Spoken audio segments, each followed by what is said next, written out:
Assalamualaikum warahmatullahi wabarakatuh. Pertama, perkenankan nama saya Muhammad Mukmin dari Karanglewas. Pertanyaannya adalah sesuai dengan temanya tadi adalah mengihsankan iman. Lah, ini yang saya tanyakan itu bagaimana cara mengimankan ihsan. Karena kita sudah tahu semua bahwa salah satu sifat Allah itu adalah mukhalafatul lil hawadisi. Itu yang pertama. Kemudian yang kedua, terkait dengan zikir, itu kan ada 4 tahapan, mulai dari zikir jahar, zikir sir, sirul asrar, dan fan'u dzikri.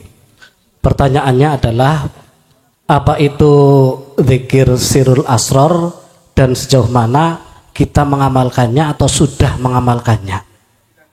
Dan yang terakhir, untuk mempertajam pertanyaan Bapak tadi, bahwa sudah lumrah ketika ada orang berpidato, baik itu orang awam maupun para ulama kiai, itu mengatakan begini: salawat serta salam mugi tetap katur kaunjuk dumateng jan kita Nabi Agung Muhammad sallallahu alaihi wasallam ingkang kita sedaya punika tansah ngajeng-ajeng berkah saha pangetipun wiwit donya ngantos dumugi wonten ing akhirat. Lah niku dos pundi hukumipun? Matur nuwun. Assalamualaikum warahmatullahi wabarakatuh. Waalaikumsalam warahmatullahi wabarakatuh. Pertama, bagaimana kita mengimankan ihsan ini? Mungkin bisa dilihat di dalam hadis fastaqomu ada itu. Kalau di dalam Al-Qur'an napa hujanan iki? Nggih. Nah, nyene dikongkon ngumpul. Ada batu, Pak, ya. Batu itu atos, keras. Terus di atas batu itu ada air yang menetes. Secara akal, mohon maaf, sulit air menetes ini akan membolongi, melobangi batu yang amat keras. Lah ngaten nggih? Hati kita keras, Pak. Karena hubud dunya hati kita. Susah untuk bisa mencapai tingkatan makrifat. Oke, logis. Tapi jikalau air yang menetes itu tidak berhenti, terus menerus, maka aku yakin batu sekeras apapun akan menjadi lubang. Coba nanti dipraktekkan di rumah sebagai tamsil atau contoh atau sebagai angan-angan kita, tafakur kita pada Allah. Sama.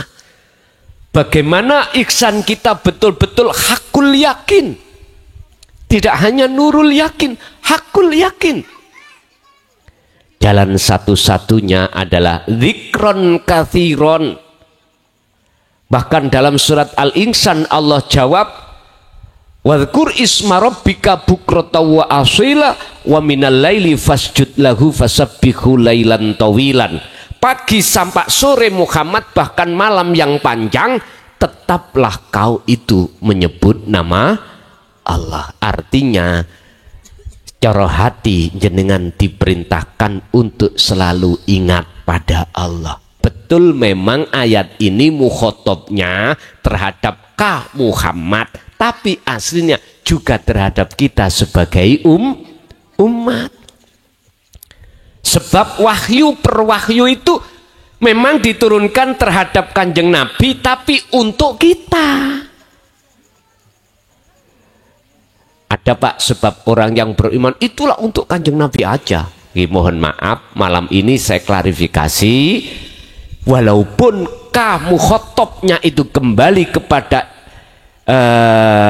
mufrad terhadap Kanjeng Nabi Muhammad, itu aslinya juga terhadap kita. Beliau mekengkeng itu karena memakai mufrad mukhotobnya itu. Akhirnya dia bersikukuh, oh itu untuk kanjeng Nabi aja. Kita kan umat banyak. Iya kalau itu ayatnya kum, baru untuk kita. Mohon maaf Pak, estu mohon maaf. Kita dididik di pondok pesantren itu ada ilmu nahwu, ilmu sorof, ya tah? Ada ilmu fikih, ilmu hadis, ilmu Quran, balaghah mantek. Tolong di masa jenengan ini kasih wonten masa lo ya, belajarlah anak-anak kita yang masih di ibtidak sanawi aliyah, tolong raihlah ilmu itu nanti sebagai muqabbalah ketika saat jenengan musawirin, artinya masuk di dalam pengajaran dinut tauhid, nanti akan paham dan lengkap pemahaman jenengan. Makanya kita yang punya anak, mohon maaf, jangan pernah dalam hati kita biayanya berapa yo, terus habis berapa yo mondok, jangan. Estu. Apalagi di zaman yang seperti ini Pak, zaman yang serba nyun sewu, anak laki-laki SMP SMA nyun sewu loh ya. Ada anak SMP SMA hamil ya toh, karena memang lingkungan kita sebagai orang tua, mohon maaf, tidak sepenuhnya 24 jam mengawasi mendidik anak karena kita repot mencari nafkah gitu. Jalan satu-satunya untuk menyelamatkan masa depan anak kita, masukkan pondok pesantren. Pun, niki solusinya pun. Percaya dan tidak percaya, inilah sebagai jawaban yang akan mencetak penerus kanjeng Nabi Muhammad Sallallahu Alaihi Wasallam. Banyak Pak sekarang itu belajar ilmu ning YouTube. Ngapunten loh ya. Tapi mohon maaf kalau tidak kita masuk dunia pesantren. Kita itu bisanya ngomong tapi gak bisa baca kitab. Nggih. Kuncinya jadi ulama iku kudu bisa baca kitab kuning utawa kitab gundul. Lah bagaimana mungkin kita akan bisa membaca kitab gundul kalau nahwu sorof itu tidak kita kuasai? Nggak iso. Lah nek umpama gak iso maca kitab tapi sering ning panggung ceramah, iku dudu ulama, iku penceramah. Biasane iku nggih mohon maaf, nek tak dengarno iku kok yo sifate iku ngobong katul, tahu katul sampean? Dedek ya ta. Hati-hati. Aku yakin kalau jenengan iku sudah didesain di dalam pondok pesantren sampai tingkatan apa namanya ketauhidannya, itulah kalau boleh saya katakan sebagai tabi'ina sholihin, penerus Rasulullah. Kita nggak butuh sebagai pengakuan nasab, nggak butuh. Ilmu Rasulullah itu di jalur dua, ada yang meneruskan lewat nasab disebut duriyah, ya dah. Ada yang dari sudut sayyid itu apa, orang dekat beliau, para sahabat, tapi nggak ada hubungan. Nah, ilmunya dua-duanya sama. Inilah yang wajib disebut habaib. Ini kekasih Allah sebagai tabi'in. Untuk mencapai habib itu syaratnya bukan nasab. Amanu wa taqau, iman dan takwa pada Allah, baru bisa menuju ke situ. Yun sewu, kita lihat bagaimana karakter Rasulullah di dalam Al-Quran, sifatnya bagaimana. Wa ma arsalnaka rahmatal lil ngalamin. Laqad kana lakum fi Rasulillahi uswatun, kasih contoh mboten gacor ngeten iki. Niki lak gacor ah. Ngerti gacor amen? Uswatun hasanah itu mempelajarkan. Nek khuswatun hasanah memberikan contoh. Uswatun Rasulullah langsung memberikan contoh. Beliau memberikan contoh, sebelum memberikan contoh beliau itu sudah melakukan terlebih dahulu. Kalau mau itu kadang-kadang kita bicara tapi kadang kita belum melakukan. Niki hati-hati. Hati-hati. Rasulullah malah uswatun hasanah. Kalau kita melihat di Al-Quran, di samping dia menjadi rahmat segenap makhluk, segenap alam, artinya menjadikan kedamaian. Al-Amin bisa disebut sebagai yang dipercaya. Sifatnya kan ada 4. Sidik, fatonah, tablek, amanah. Sekarang gini, yang ngaku-ngaku duriyah, ada enggak rahmatan lil alamin? Ayo. Malah menjadi rawat. Pribumi antara pribumi akan tawur. Inilah akan terjadi kedua kali perang Palegrek.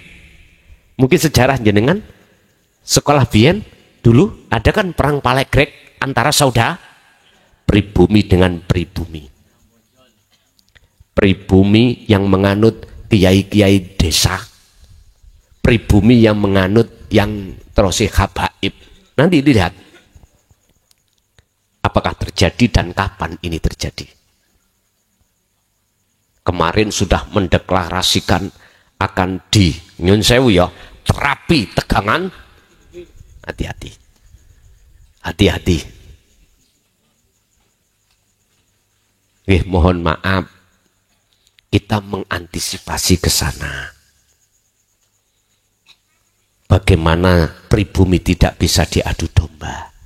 Tak buka surat Az-Zumar ayat 40, tak luruskan. Saya tidak benci dengan orang yang membaca sholawat, ngajak masalah. Enggak. Saya luruskan. Sebab orang yang membaca sholawat itu endingnya, tujuannya supaya dapat syafaat dari kanjeng. Dan kita beriman yang memiliki syafaat itu hanya kanjeng Nabi. Ternyata bukan itu.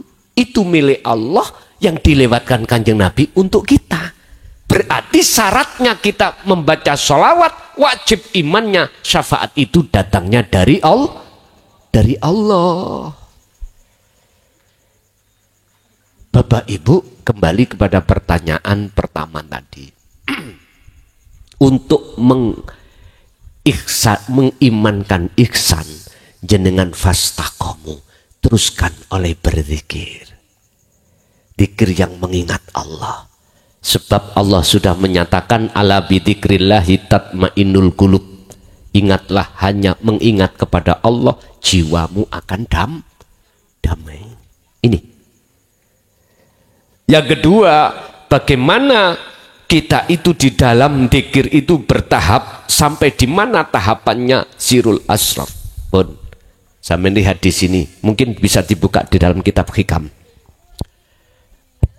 Di dalam sirul asror, ya toh, yang muncul dari la ilaha illa anta.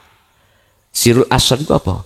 Sir itu rahasia, asror beberapa rahasia. Ini nanti jawabannya ada di surat surat An-Nur ayat 35. Nurun ala nurin yahdillahu li nurihi mayyasha. Ini menyangkut masalah nur makrifat, bukan nurullah, tapi nur makrifat.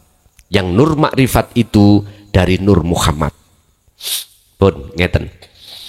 Di dalam dzikir sirul asor itu, yaitu dzikir yang tidak mengucap bila suwarin wa kalamin wa lafdin wa ismin. Wis gak nyebut nama, ya tidak berucap. Tapi pertama adalah su'aul basyirah.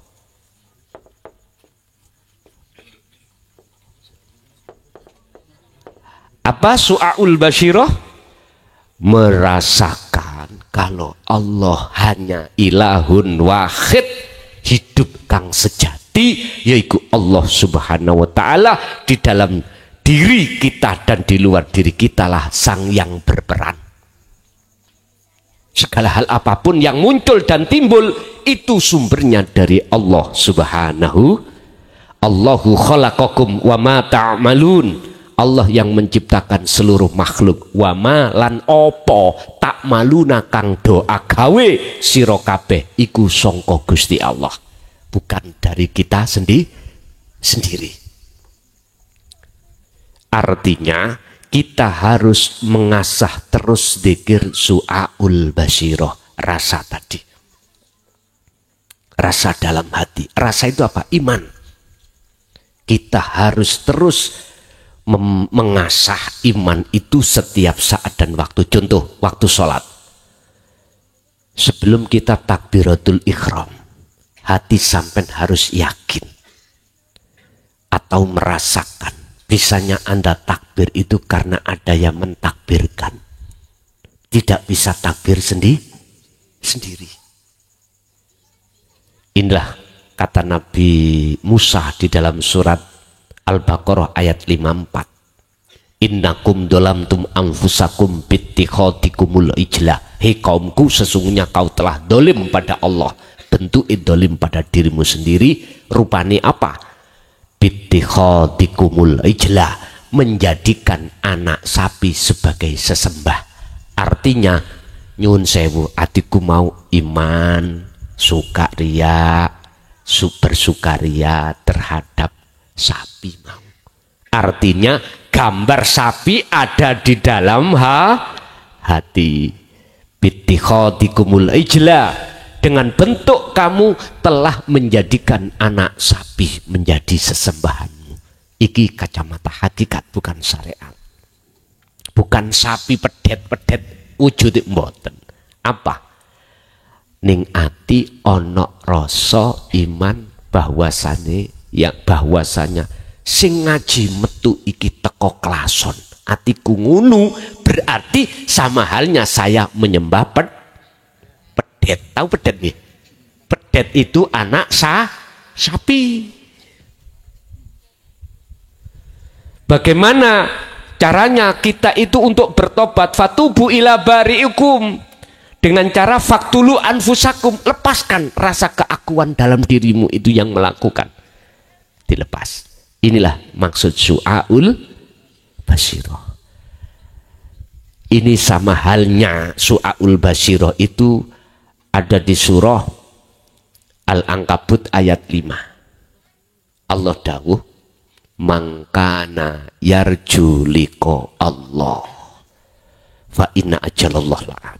Barang siapa dalam hatinya ingin bertemu Allah, ada keinginan untuk bertemu Allah, karena ada rindu.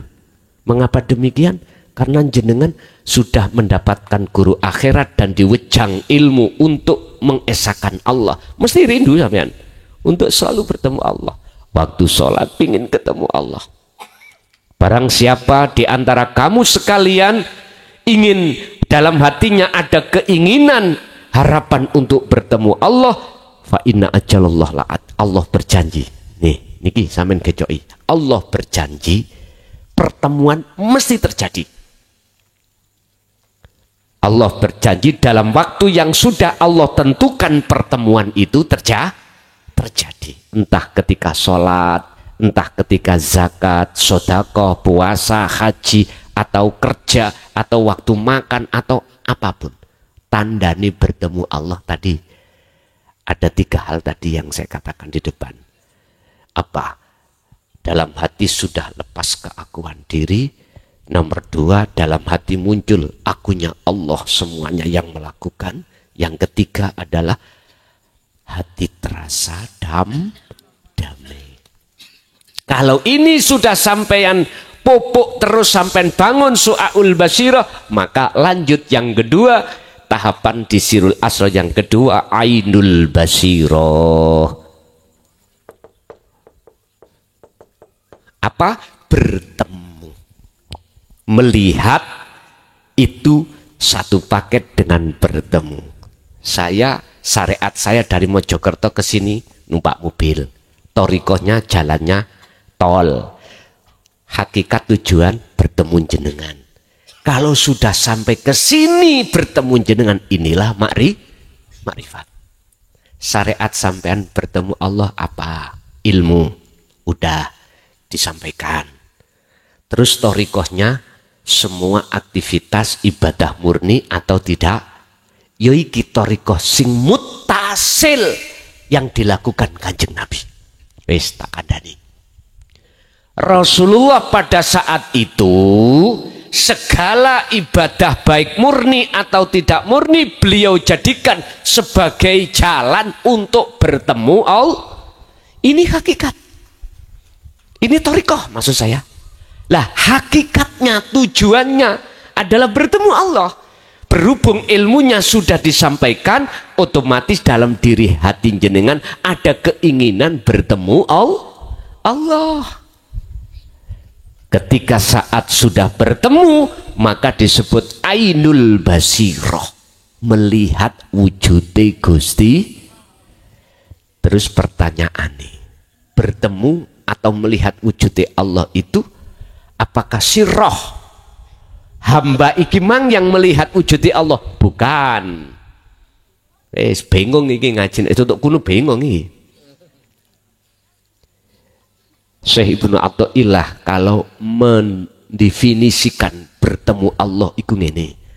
La ibsarun wa mubsarun wa basarun. Yang melihat tadi, yang menghadap disebut makhluk. Lah kan nggih? Oke, ruh. Yang dilihat adalah Allah. Yang dihadap adalah Allah. Terus yang ketiga, yang melihat mata disebut mata. Ketiganya itu fana. Nama-nama tiga itu fana. Hilang. Terus yang ada siapa? Ya yang ada. Siapa yang ada? Buka. Dalam sifat wajib Allah pertama wujud. Sing wujud cuman Allah. Bukan Allah nama yang fana tadi. Al-Quran menjawab laisa kamislihi syai'un, sesuatu yang tidak bisa kau sebut, sesuatu yang tidak bisa kau serupakan dengan yang lain. Makanya tadi saya katakan, Pak Bu, ini loh nek dereng dong belum paham, disimpan keterangan ini tadi. Cukup jenengan iki teruskan dzikir itu.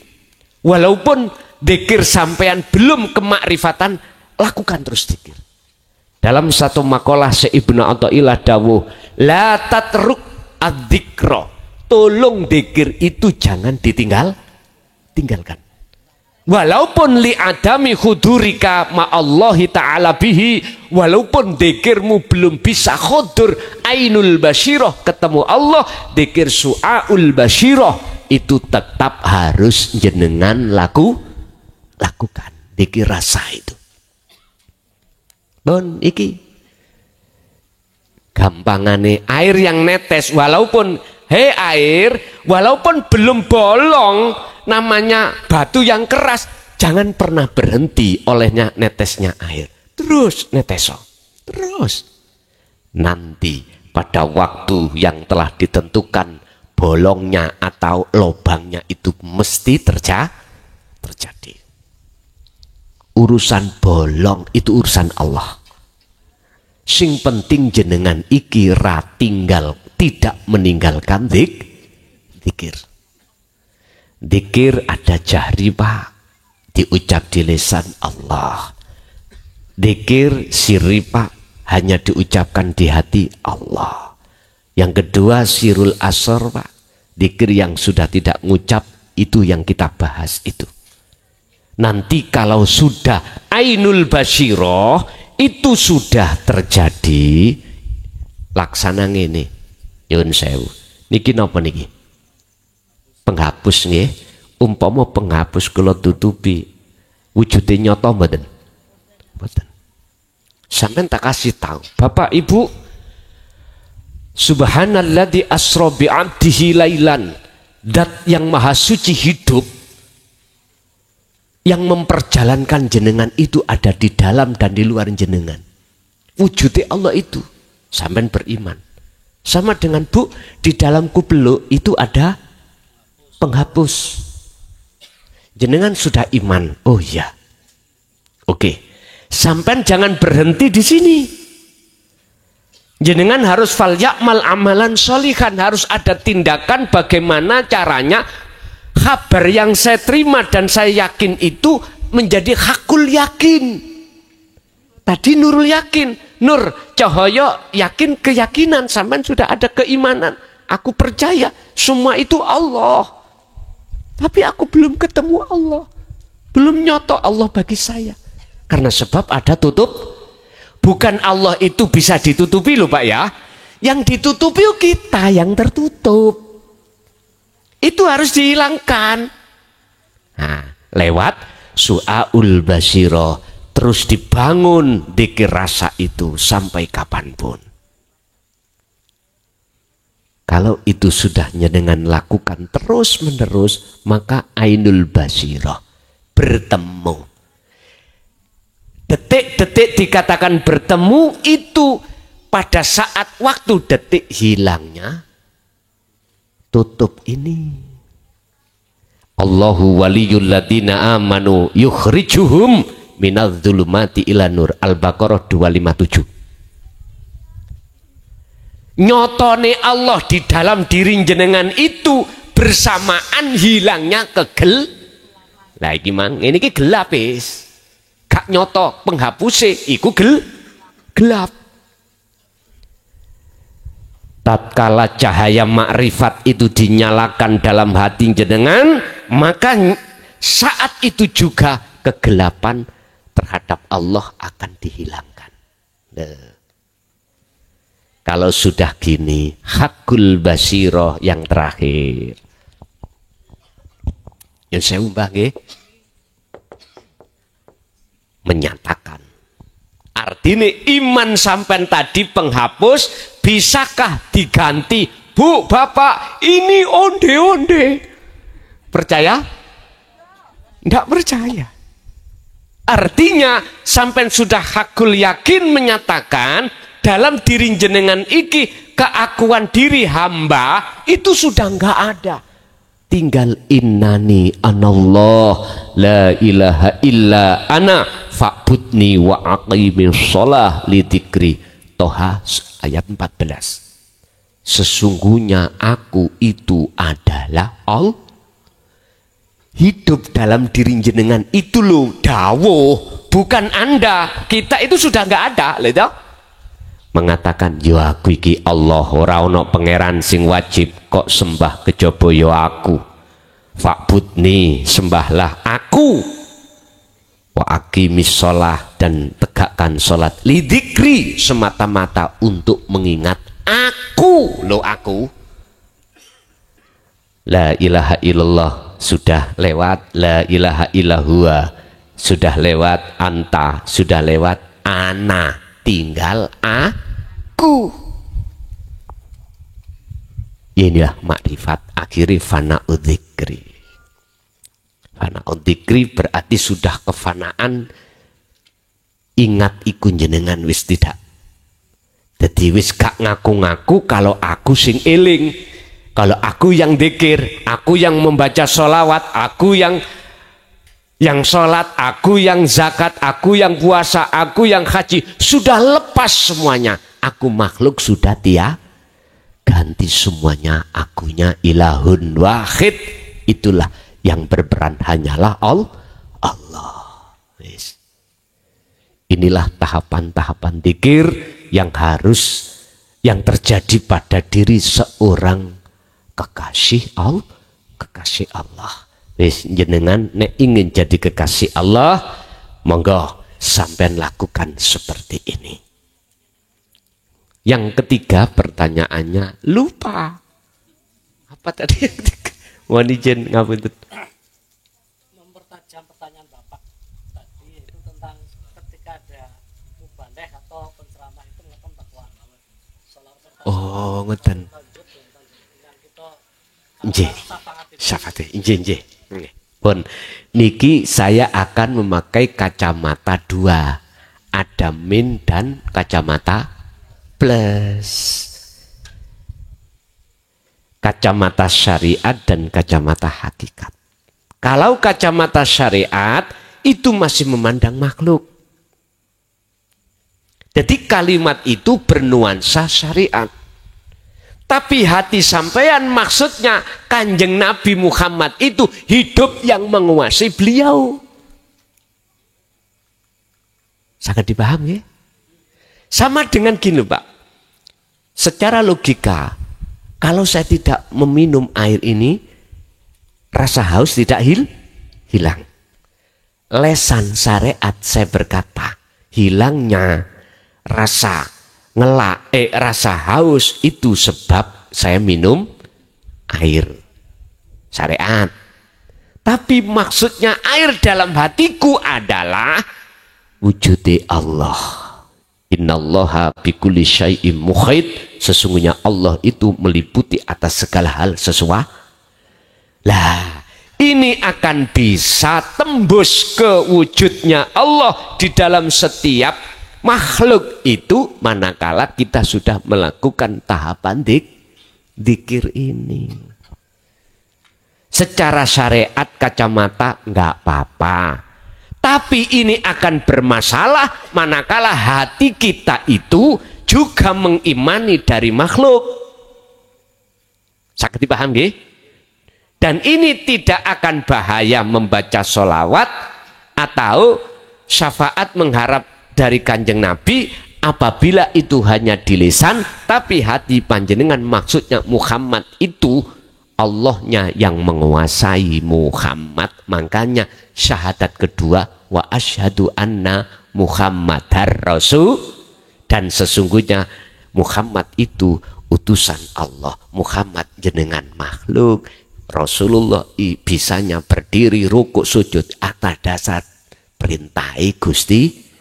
Berarti jenengan bisanya berdiri karena didirikan, bisa rukuk dirukukkan, bisa ngaji dingajikan. Itulah status maksud Rasulullah utusane Allah. Sampai nek diutus makan yo ora iso makan sendiri, ngaji yo gak iso, gak bisa ngaji sendiri. Ikulah hakikatnya. Nyun sewu, ad-dunya mataul ghurur. Bagi siapa dunia itu sifatnya adalah menipu? Bagi siapa? Dan bagi siapa dunia itu tidak menipu?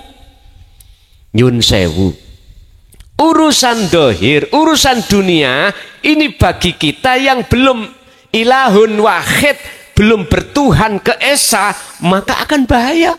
Justru akan menutupi penghalang hati kita pada Allah.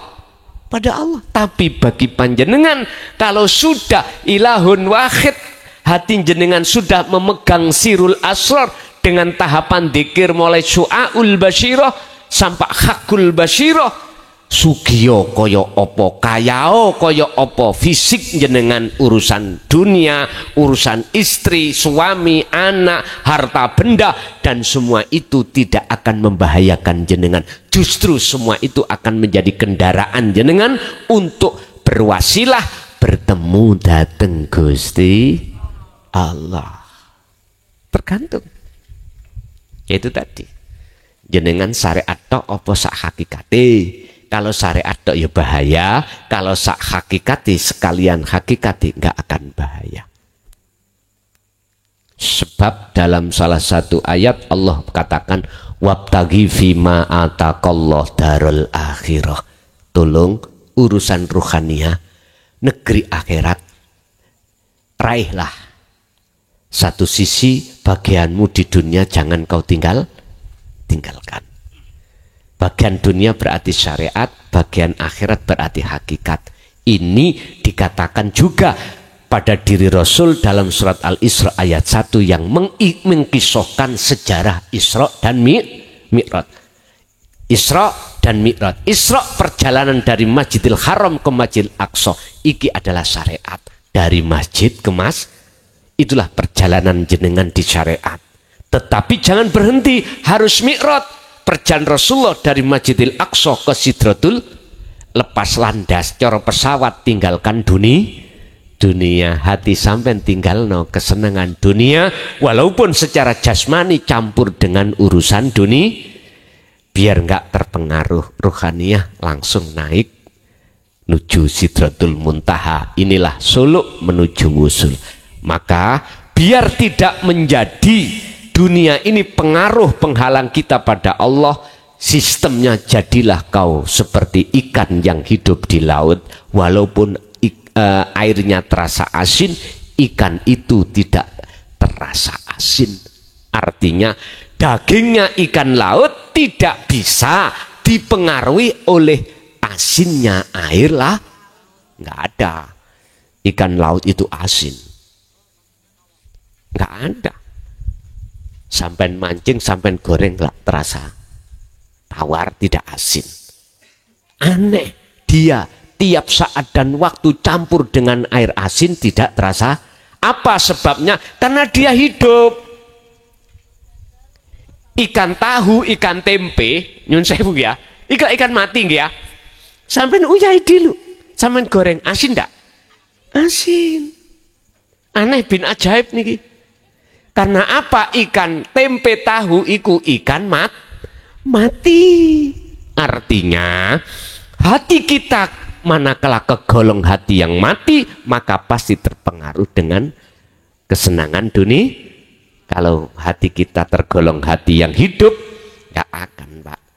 Masih jabatan sampai presiden, nggak mungkin dolim pada rakyat, nggak mungkin korupsi, karena dia sibuk hatinya berzikir dateng Gusti. Nggih niki rahmatan lil alamin. Jadi mboten napa-napa cara syariat, Pak, jasmani, tapi berbahaya manakala rohaniah kita tidak berhakikat. Itu aja. Nggih. Sekali lagi Bapak mungkin. Nah itu belakang nih kok ada. Sinten? Lah niki ngarep iki ono ya apa iki? Ayo sing disik-disikannya kelmik monggo ngoten mawon.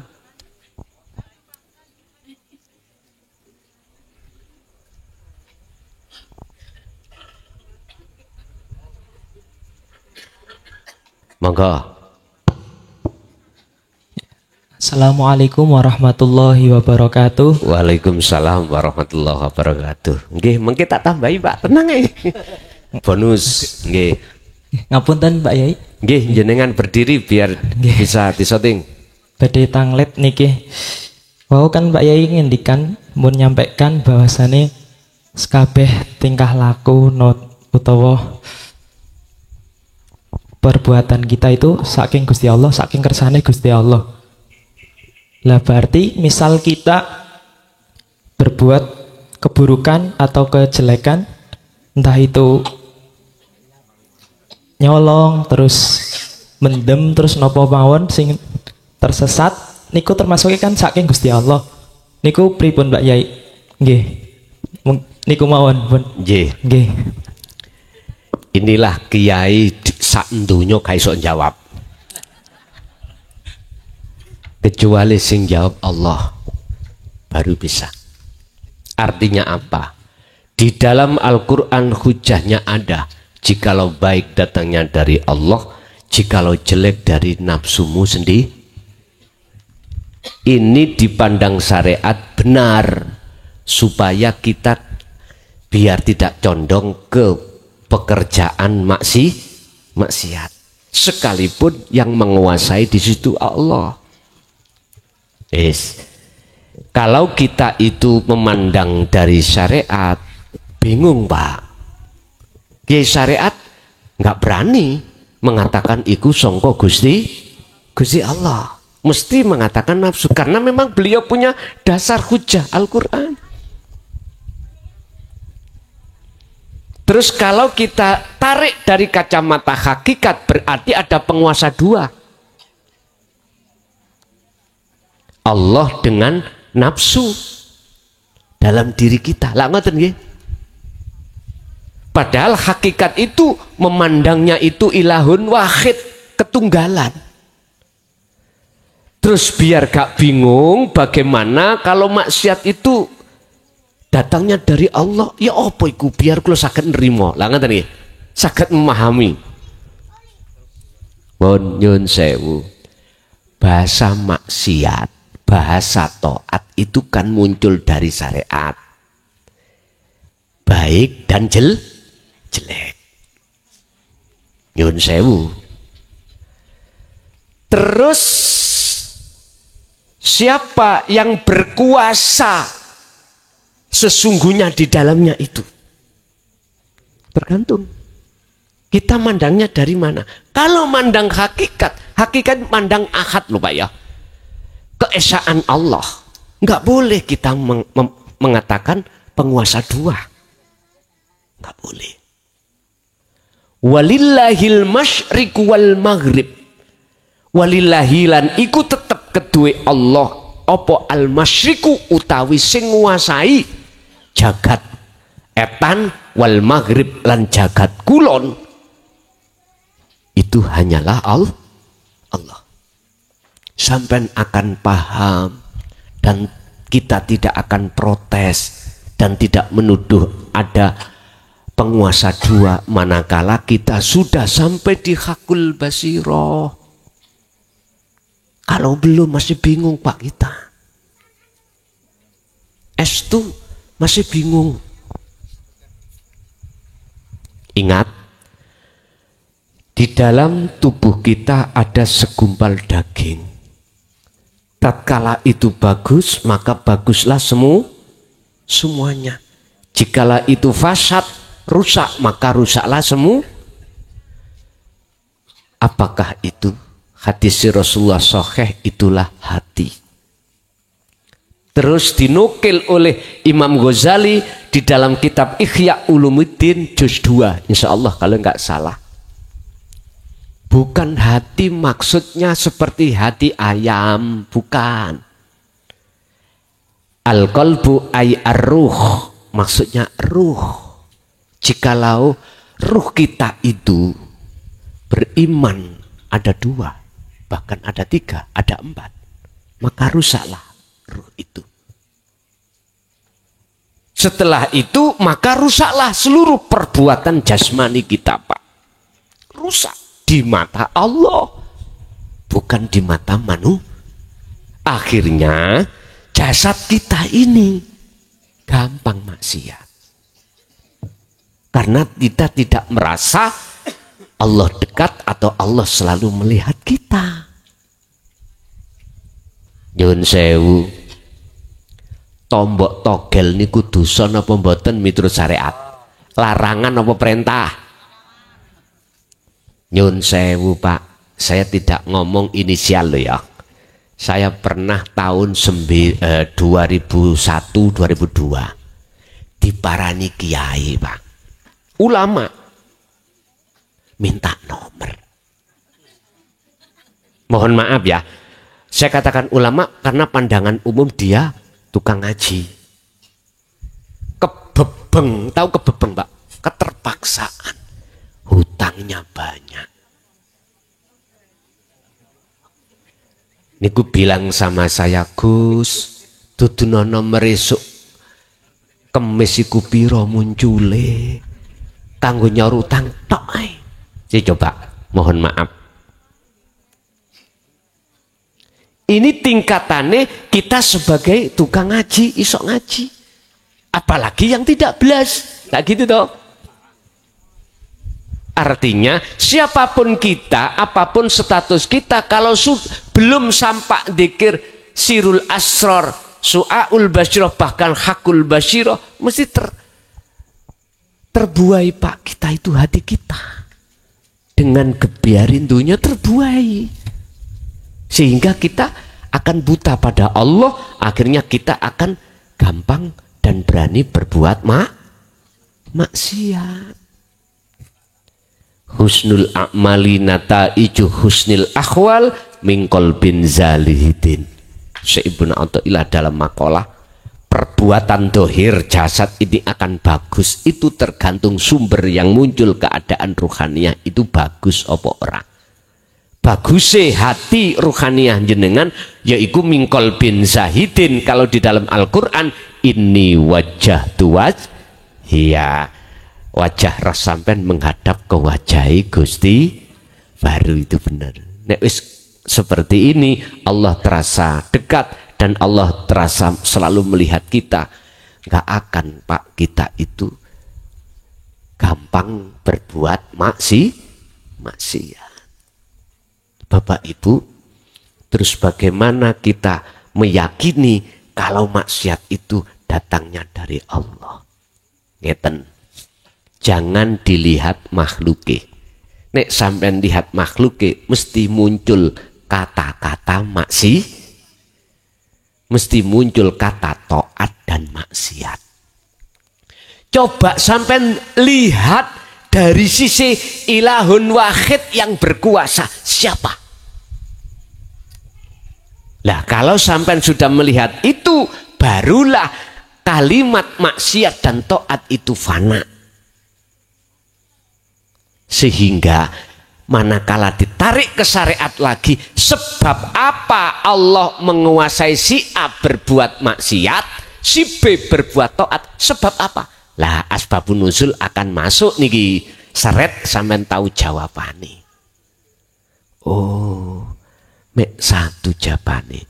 Yang taat sami'na wa atokna, yang maksiat sami'na wa asaina. Jawabannya di dalam surat Al-Baqarah ayat ndek-ndekan. Innalladzina kafaru sawa'un 'alaihim a'anzartahum am lam tundirhum la yu.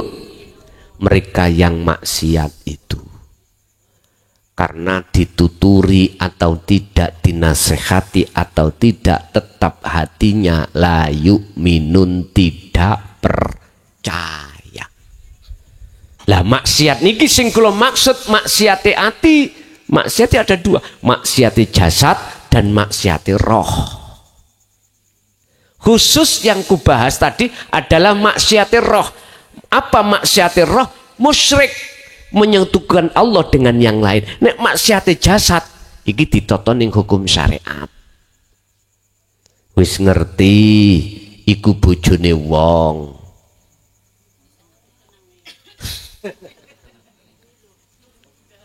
Paham nggih? Tapi ya apa Pak? Lah sing wedok ya seneng. Sampeyan salahno ya apa? Tir padha irenge, sir padha seneng. Wis.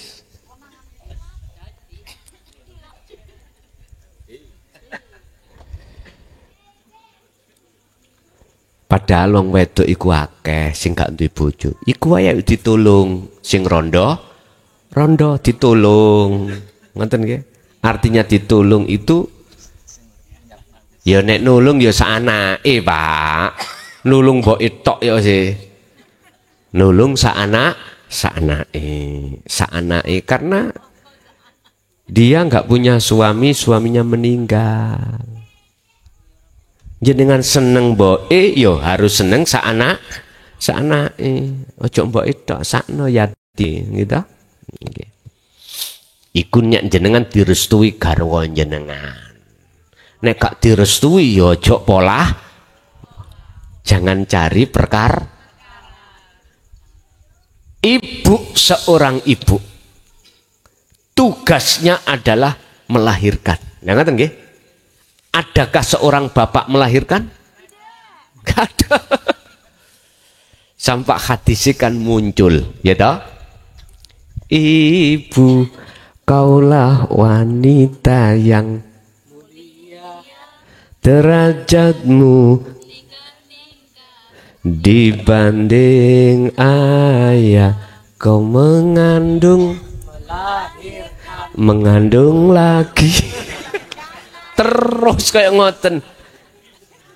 Udah kodrat sampean Bu niku gitu. Kodrat ya harus diterima. Nyun sewu mbok kula niki sampai umur swidak isih meteng. Estu mbok kula niki dulur sing nomor 10. Saking seringnya diliwati bayi, nyun sewu, embok dulu itu kalau melahirkan digawe watuk niku ceblok. Mbok nggih umur 60 itu masih hamil. Nggih, saudara saya sekandung itu 12, Pak. 12. Kula tiru sekarang. Anak saya sekarang 7 separuh. 7 anak saya sekarang 7. Wis mboten saged bedakno kula. Wedoke pira lanang pokoke 7 separuh. Tahu 7 separuh nggih? Nah. 8 kurang titik, ngoten. Hampir 8. Saya harus di atas 12. Gak kalah dengan orang tua. Orang perempuan, janganlah kau keluar kodrat. Kan ada perempuan, aku sudah wegah, mau hamil lah gitu nggih. Wis, kok umpama saya bisa meteng hamil, saya gak jaga no seorang wanita meteng dewi. Berhubung saya seorang suami laki-laki mboten bisa hamil, ya harus sing hamil adalah istri lah gitu toh. Makanya janganlah wahai saudara kaum wanita, bila mana suamimu minta kau hamil lagi, ikhlas ridolah kau hamil lagi. Makanya kau menghamil ngandung lagi terus wis gak leren pun kok belakang dari situ toh Imam. Jadi kita akan mengatakan tidak maksiat, tidak taat manakala melihat Allahnya. Sebab gak mungkin Allah itu berlaku maksiat. Kalau kita sudah duduk di akad, selain akad kan gak ada. Kan gak ada Pak. Yang ada kan cuman Allah. Bagaimana mungkin kita makhluk yang tidak ada bisa melakukan maksiat taat? Makanya saya katakan bertemu Allah itu bagaimana mungkin kita yang sebagai makhluk yang sifatnya tidak wujud bisa melihat yang wujud? Mungkin boten? Boten mungkin. Jadi yang bisa melihat yang wujud sendiri, berarti yang melihat Allah itu Allah sendiri. Setelah dalam dirimu kefanaan keakuan dirimu sebagai makhluk. Bahwa wengung memangnya kalau sudah di situ Pak. Tapi kalau sampai terus menerus gelem dzikir seperti itu, Allah sendiri yang akan membimbing diri jenengan, dan jenengan tidak akan pernah bingung manakala nanti kalau sudah di hakul basiro. Nggih. Bapak tadi bonus niki bonus. Assalamualaikum warahmatullahi wabarakatuh. Waalaikumsalam warahmatullahi wabarakatuh. Kenalan Gus, kula saking Pemalang. Nama Tarsono. Oh, tebe. Nggih. Badhe tanglet niku dzikir sirur asror niku napa wonten bacaan khusus napa namung cekap rasa atau diingat. Terus tunggal. Lan ping kalih niku niki secara syariat ingkang sering kedadosan teng lingkungan kula niku pidiahan niku. Napa pidiahan? Pidiahan niku apa? Pidiah. Oh, pidiah. Bayar denda itu, denda yang sepuputan lambai sholat terus diganti kali was. Niku cara syariat, lah cara hakikat itu terus pundi. Lan pintikone kula nggih awon-awon ngaos tauhid ingkang disebut mutakut seket. Ngantos nggih sepriki teksih selangkung tahun wonten. Tapi mboten nate wonten bahasan tentang kerohanian napa teksih dalam tingkatan napa pripun. Sing akhirnya kula ngoyak-ngoyak Gus Mulason niki ten Tegal kula jogi teng mriki kula kejar niku. Amargi selami kula nderek ngaos tauhid tapi mboten kok mlebet teng kerohanian. Nggih, mung hanya Nggih niku teng syariat belaka niku. Ngoten nggih. Nggih cekap atur kula lan nyuwun ngapunten. Wassalamualaikum warahmatullahi wabarakatuh. Waalaikumsalam warahmatullahi wabarakatuh. Dzikir sirul asrar iki proses sih Pak. Muncul dari kalimat tauhid di dalam surah Al-Anbiya ayat 87. La ilaha illa anta subhanaka inni kuntu minadz zalimin. Tolong iki sampean buka di dalam tafsir mutasyabihah itu di dalam Al-Qur'anul Qadim. Nek Al-Qur'anul Karim berarti bacaannya. Tafsirane Al-Qur'anul Qadim. Tapi kalau sampean lihat dari tafsir muhakamah, apakah Ibnu Katsir, apakah tafsir Jalalain, tafsir Munir, tidak ketemu tentang sirul asrar. Mboten saged ketemu. Ketemunya itu nanti ada di dalam Al-Qur'anul Qadim. Yaiku wahyu Gusti Allah yang tersirat, yang ada di dalam hati jenengan. Iku nanti akan terbuka manakala jenengan sudah sampai di hakul basiroh. Itu muncul sirul asrar. Lah fungsine bacaane cukup praktek dirasa. Kalau bacaannya ya la ilaha illa anta subhanaka inni kuntu minadz. Kalau jenengan mau cotok lesan ini, hati tidak berjalan rasa, jenengan akan mendapatkan karomah. Jenengan akan muter-muter di makom mukasyafah, tidak bisa ke musyahadah bertemu Allah, nggak iso. Mboten bisa. Itu tidak jauh berbeda ketika jenengan dzikir jahar kali siri. Jenengan masuk thariqah manapun, muktabaroh katanya. Ketika jenengan suluk puluhan tahun, pengen tahu saya. Sudah wusul? Mohon maaf loh ya. Karena saya juga korban, Pak. Jujur saya korban. Saya pelaku puluhan tahun. Jujur, saya masuk di dalam thariqah salah satu di antara thariqah yang muktabaroh. Aku nggak usah nyebut ya. Saya diaturi dzikir sirri, mohon maaf pada saat itu tahun 74 Pak. Berapa? Satu hari satu malam 20.000. Kalau sekarang berapa? 5.000. 20.000 Pak. Tapi itu memang proses birriyadhah wal adhkar, memang proses itu. Tapi saya katakan, kalau terus sampean ada di dzikir itu, nggak bisa untuk dikatakan wusul di makom musyahadah pada Allah. Kita endingnya nanti terminalnya di makom mukasyafah, jenengan penuh karomah, jenengan akan mohon maaf, dalam mukasyafah itu jenengan itu tiap saat dan waktu itu gampang ketemu malaikat. Kliwar-kliwari malaikat ikut tahu. Malaikat arep ngambil bibik sampean. Ketemu. Takok. Il kate nandi? Bebekmu tak cukup. Kapan Il? Iki cara muhadasah ya, omongan pribadi. Cara ruhaniyah. Ya sok minggu jam 10 siang. Loh, akhirnya ngomong kita pada bebek, Bek, bojone paman, ngeten, atau paman bojone bebek. Bebek ajenge dijukuk Gusti Allah minggu jam 10. Eblas saya. Tahu eblas? Ngomong apa sih kamu? Padahal bebek masih seger-segere, gitu, masih sehat. Gak mungkin.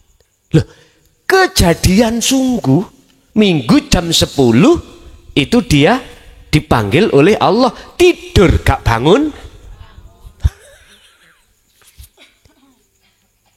Loh, itu babakan ilmu kasyaf, ilmu karomah, itu bukan ciri wali, bukan ciri kekasih Allah. Ada tamu datang, seret, mau curhat dan minta tolong. Karomah ngomong, karomah yang dibawa itu ilmu karomahnya itu ngomong nang ngene hati jenengan.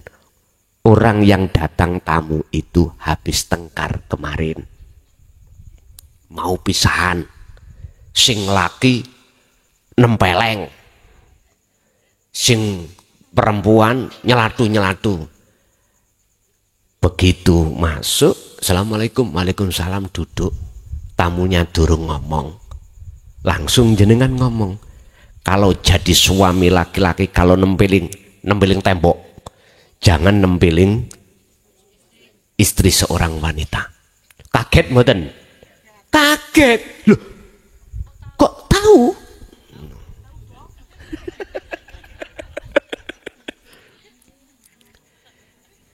Ibu jenengan walaupun punya mulut dua, yo jangan mewir-mewir. Orang laki-laki jangan dicelatu-celatu. Kaget nggih? Kaget. Umume umat manusia pada umumnya mesti nuduh jenengan iku wali. Buka ning Quran, ciri wali bagaimana? Ala inna auliya Allah la khaufun alaihim walahum cirine kekasih Allah itu hatinya gak gampang gelisah, gak gampang susah, khawatir, takut. Sebab apa? Hatinya itu wis yakin, sibuk kabeh sing ngatur Gusti pun. Aman toh? Boten cirine sing kaya ndak. Makanya masyarakat harus tahu.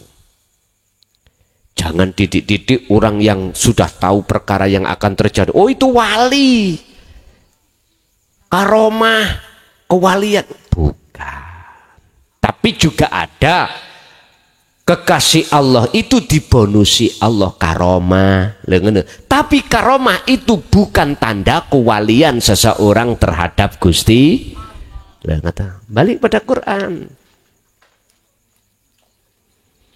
Jadi boten nenten lafate Pak, prakteke dirasa, dan dirasa itulah yang akan membangun hati sampean yakfur bitaghut, bisa meninggalkan selain Allah, wa yu'min billah, maka bisa bertemu Allah. Yang kedua, lali fidyah. Nggih. Bagaimana fidyah secara hakikatnya? Iku kan nyaur toh Pak, fidyah itu. Kadang syariat kita, orang tua kita sakit, gak sholat 40 hari, akhirnya dibayar fidyah atau diganti sholat, disauri. Hakikatnya ya apa? Nyun sewu. Surat Al-A'raf ayat 172 dibuka. Al-A'raf 172.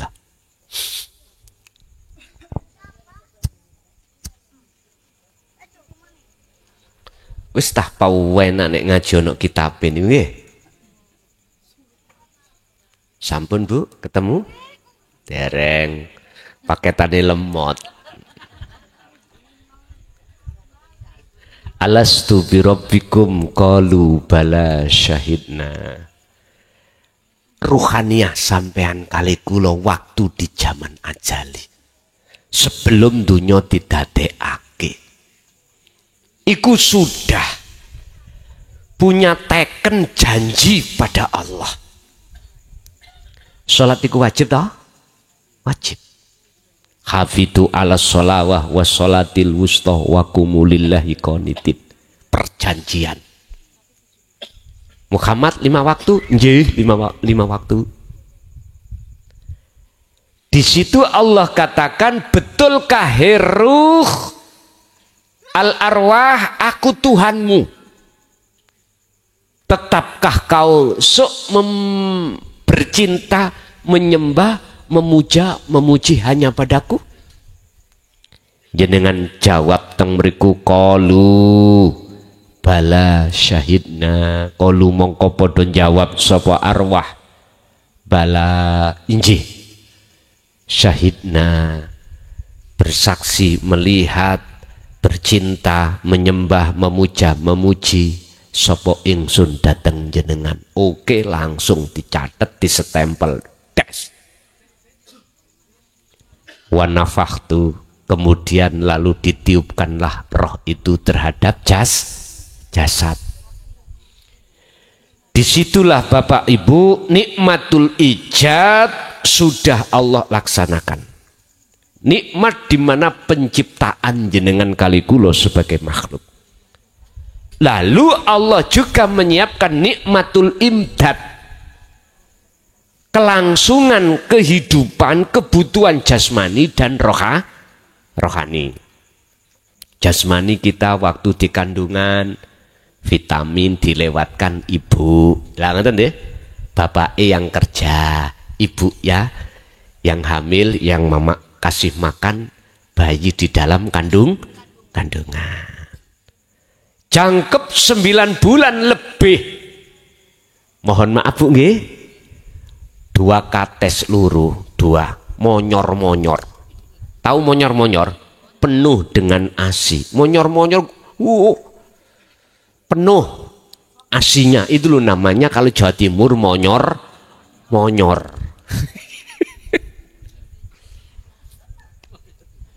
Entah kalau di sini apa namanya? Besar nih loh Pak Bu. Mengker. Ngapunten ya. Niki fakta. Allah sudah menyiapkan nikmatul imdad terhadap bayi jenengan kali kula. Lah ruhnya bagaimana? Rasulullah mengatakan kullu mauludin yuladu 'alal fitrah. Bayi yang dilahirkan dari seorang wanita, apakah itu orang tuanya muslim atau ghairu muslim, tetap fitrah. Artinya fitrah, ruhaniyah sampean kali kula ini masih mulus menyembah Allah. Menyembah ilahun wahid. Masih syahidna. Makanya anak kecil, kata hadis, meninggal sebelum balik itu adalah langsung surga. Ini sebagai celengane orang tuh, celengan, tahu celengan ya? Nyun sewu, karena dia belum teringgapi dosa, belum teringgapi perbuatan yang melanggar hukum, karena bigori aklen belum balik. Anak kecil itu laksana Kanjeng Nabi Adam di surga, tidak ikut kerja, pingin apapun itu keturutan. Pak, Bu, gule, datang gule. Si kecil gak ikut kerja, gule. Minta mainan, datang mainan. Nabi Adam gitu. Adam, dalem Gusti. Kui pingin urip terus ning negeri surga, injih. Apa sebabnya? Kepingin apa ae kula gak katik rekoso, soro-soro kerja, datang sendiri. Oh iya, tapi satu yang harus kau pegang perjanjian apa? Wala taqrabah hadhihi syajarah. Jangan kau dekati pohon itu, karena pohon itu berbuah khuldi. Jikalau kau mendekat mesti kepingin, jikalau kau kepingin mesti ingin mendapatkan, kalau sudah mendapatkan mesti kau makan. Siap ngoten. Syahidna nggih Gusti. Jenengan nggih ngoten. Nggih Gusti, kula nyembah jenengan.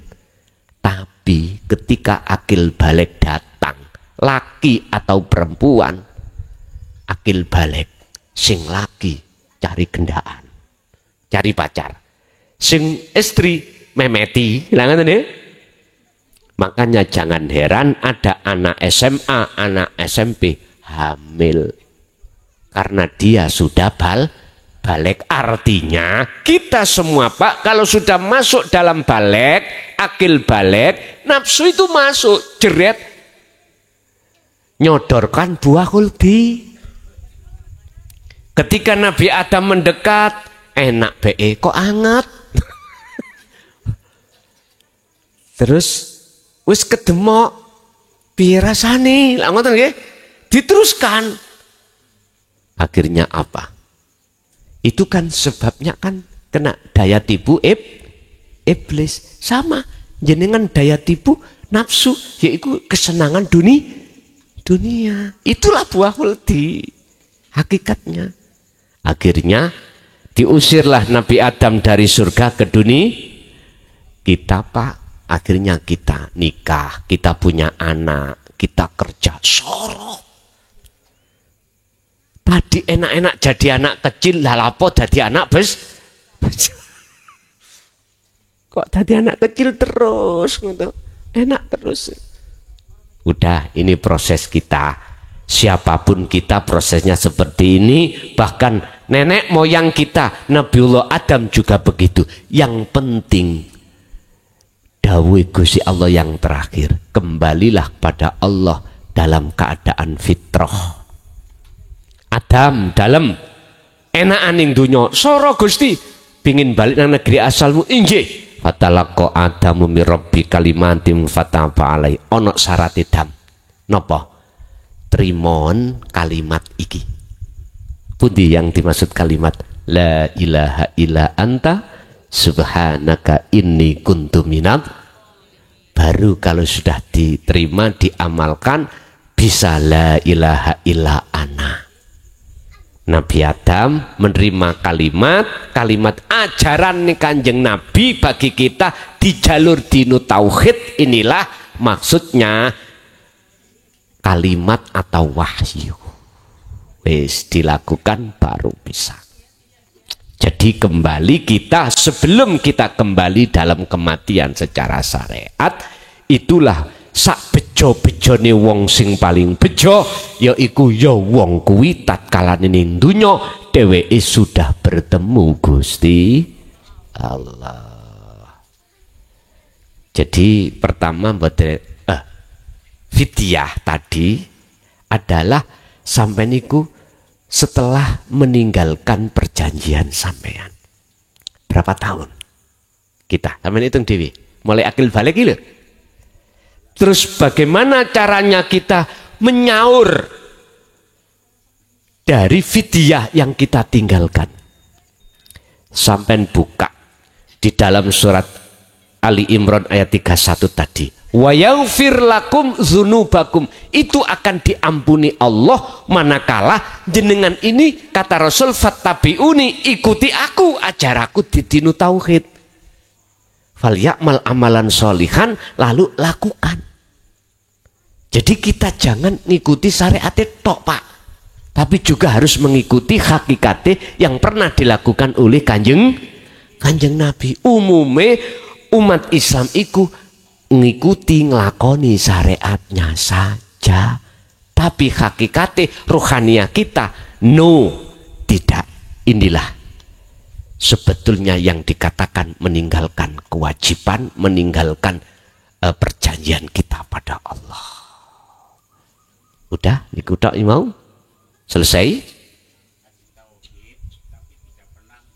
Oh ya, ya, aku 8 second gitu, Bun.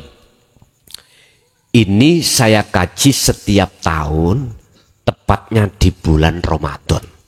Siapapun umat, dari manapun penjuru datangnya umat, Ramadan itu saya bahas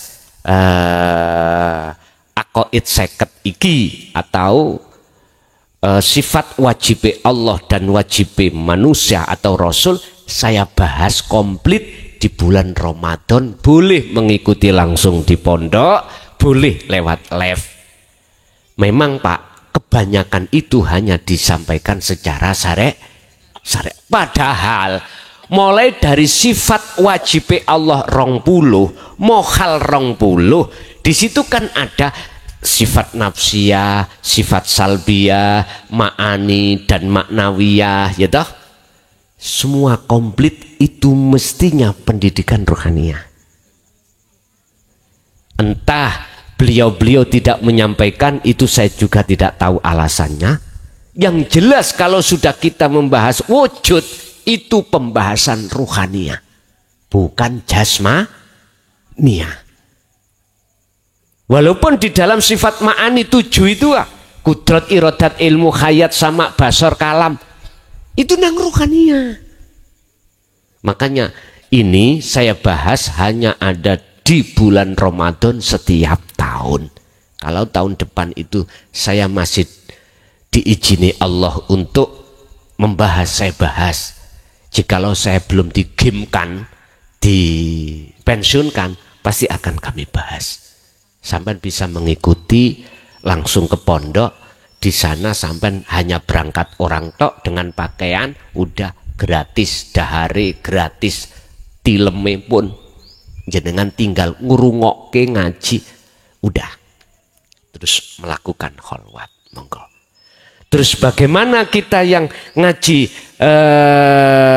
sudah di dalam sifat-sifat wajib Allah terus belum dibahas tentang kerohaniahnya, ya jenengan harus bertanya kepada si ngejiwa.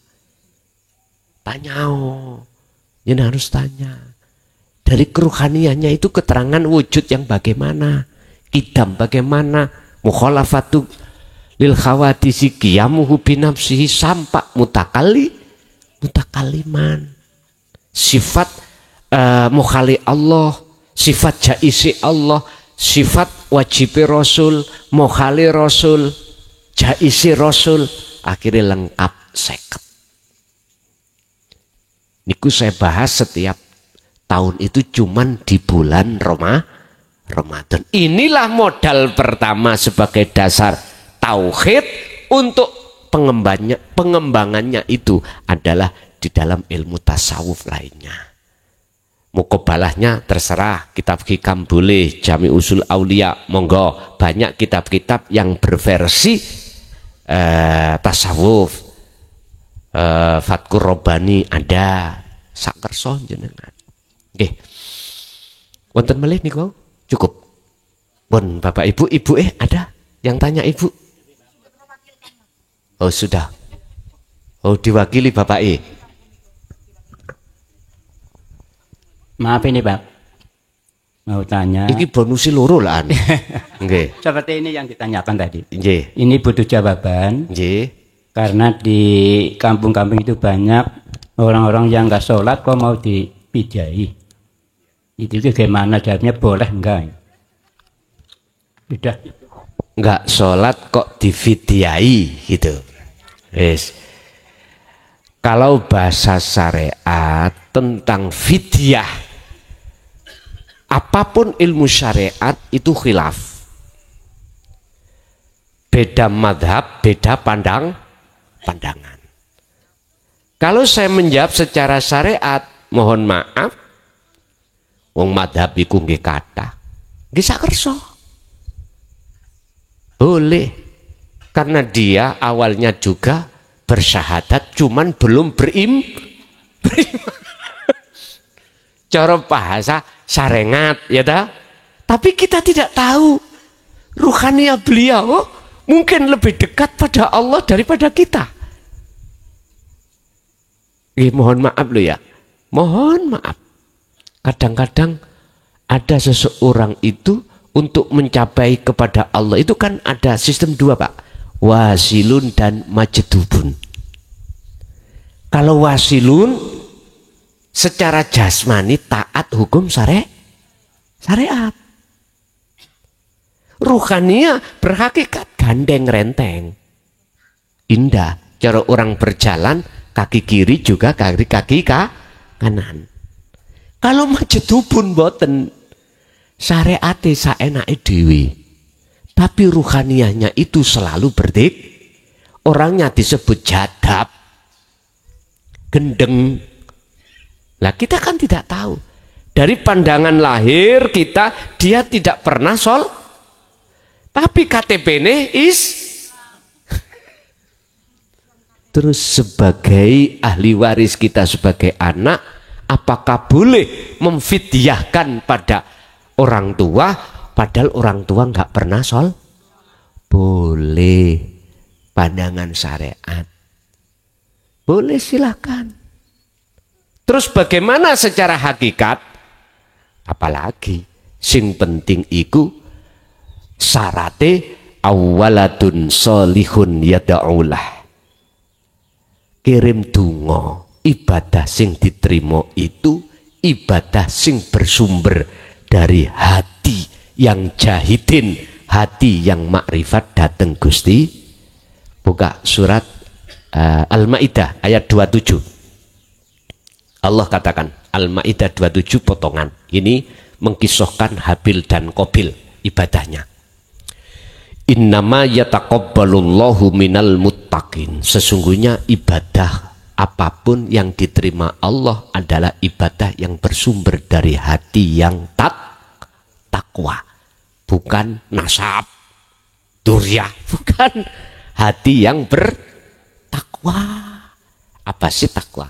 Ilmu, amal, istiqomah. Ilmu tentang ke Allah sudah, untuk mengesahkan Allah sudah, amal praktek dzikir jenengan kholwat istiqomah terus menerus. Inilah Pak, sampean sikapi sendiri. Nggih, cukup nggih? Pun bijing nggih kula nggih wonten acara melih. Nggih, besok waktune ngaji kian. Pun Bapak Ibu hadirin, apa yang telah Allah berikan pada kesempatan malam hari ini, mudah-mudahan betul-betul estu menjadikan ilmu yang bermanfaat barokah terhadap kita, keluarga, anak putu kita ila yaumil qiyamah. Lahumul Fatihah.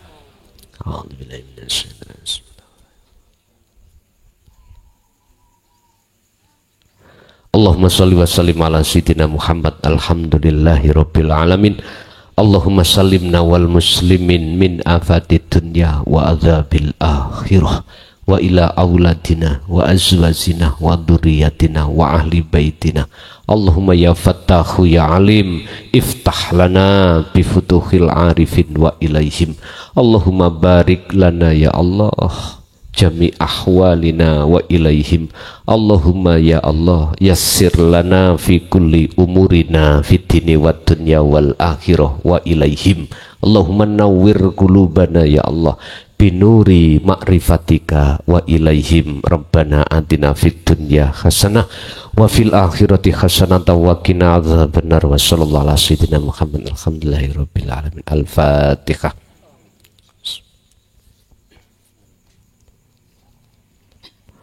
Kurang lebihnya mohon maaf. Akhirul kalam. Assalamualaikum warahmatullahi wabarakatuh.